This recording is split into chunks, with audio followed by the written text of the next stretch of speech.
নমস্কার, কেমন আছেন সবাই? মো এন্ড শ্যামলী রান্নাঘরে একটি ব্লগে আপনাদের স্বাগত জানাই। আজকে আমি রুই মাছের আলু টমেটো দিয়ে ঝোল করব। চলেন ভিডিওটা শুরু করি। আর ভিডিওটা যদি ভালো লাগে অবশ্যই আমার চ্যানেলটাকে সাবস্ক্রাইব করে দিবেন আর লাইক কমেন্ট শেয়ার করতে একদমই ভুলবেন না।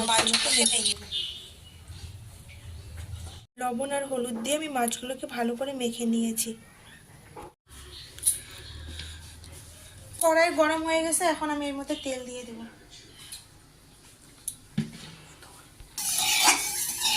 এখন আমি মাছগুলো ভেজে নেব।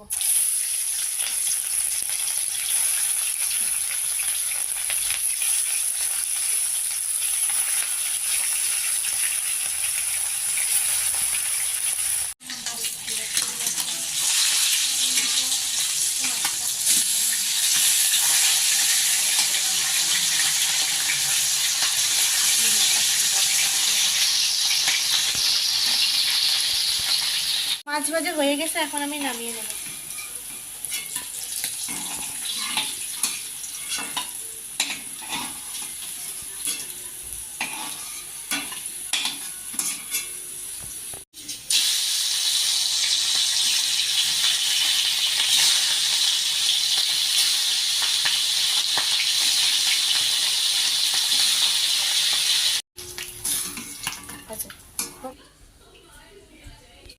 মাছ ভাজা তেলে আমি টমেটোগুলো ভেজে নেব। সামান্য পরিমাণে লবণ, সামান্য হলুদ দিয়ে আমি টমেটোগুলো ভেজে নেব।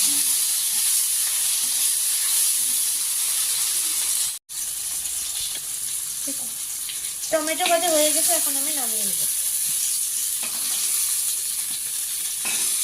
তেলেই আমি রান্নাটা করব আর একটু সামান্য পরিমাণে তেল দেব।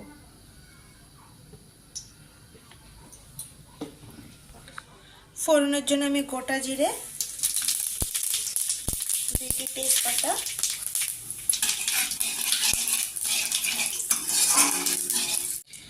আর একটি মিডিয়াম সাইজের পেঁয়াজ কেটে নিয়েছি, এখন আমি এটা দিয়ে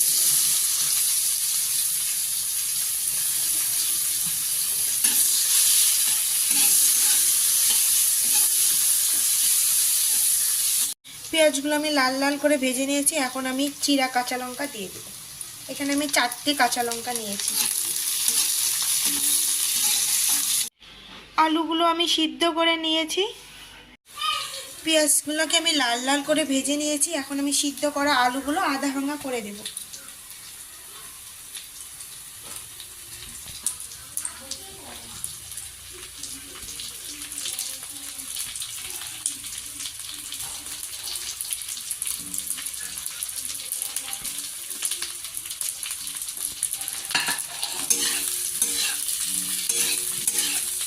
আলুগুলো আমি 1 মিনিট ভেজে নিয়েছি। এখন এর মধ্যে আমি মশলা দিয়ে দেব। স্বাদ মতো লবণ, 1 চামচ হলুদ গুঁড়ো, 1 চামচের কম হাফ চামচ জিরে গুঁড়ো, আর হাফ চামচ কাশ্মীরি লঙ্কার গুঁড়ো। এখন এর মধ্যে আমি সামান্য পরিমাণে জল দিয়ে আলুর সঙ্গে মশলাটাকে ভালো করে কষিয়ে নেব।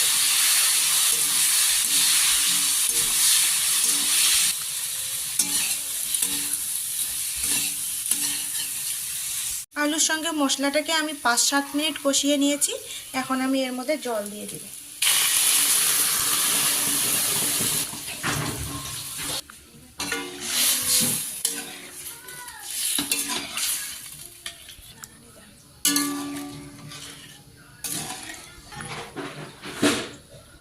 ঝোল ফুটে গেছে, এখন আমি এর মধ্যে ভেজে রাখা টমেটোগুলো দিয়ে দেব। এখন আমি এর মধ্যে মাছগুলো দিয়ে দেব।